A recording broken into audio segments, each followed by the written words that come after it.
For regional cooperation అనమాట. అంటే దీని ఒక ఫుల్ ఫామ్ ఏంటంటే south Asian association for regional corporation. ఈ సార్క్ అనే సంస్థ ఏంటంటే మన భారతదేశంతో చుట్టూ ఉన్నటువంటి దేశాలని సార్క్ అనే సంస్థ అంటారు. ఇందులో ఎన్ని దేశాలు ఉన్నాయంటే 8 కంట్రీస్ ఉన్నాయి.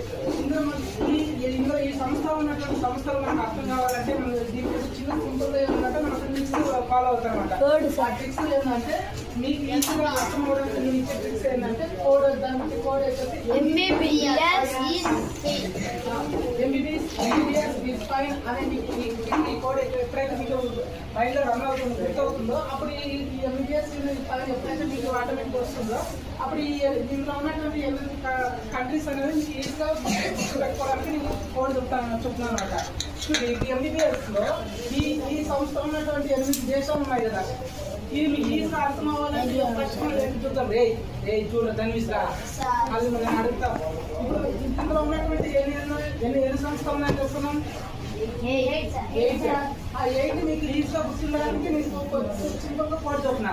ఇప్పుడు అందులో ఫస్ట్ అంటే ఇప్పుడు ఈ ఎంబీబీఎస్ లో ఫస్ట్ ఏం చెప్పుకుంటాం మాల్దీవ్స్. ఫస్ట్ ఏం వచ్చేసి మాల్దీవ్స్ అనమాట.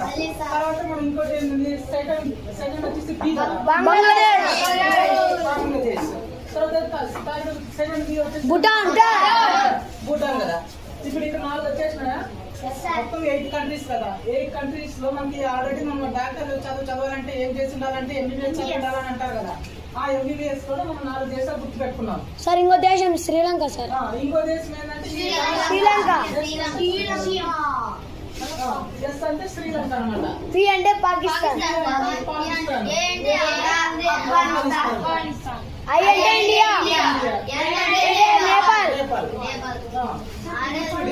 మీకు ఈ దేశాలు ఎక్కడున్నాయో మీకు మన భారతదేశంలో చూసుకుంటే మా భారతదేశానికి ఈ దేశాలు మీకు ఎక్కడున్నాయో తెలియాలి కదా.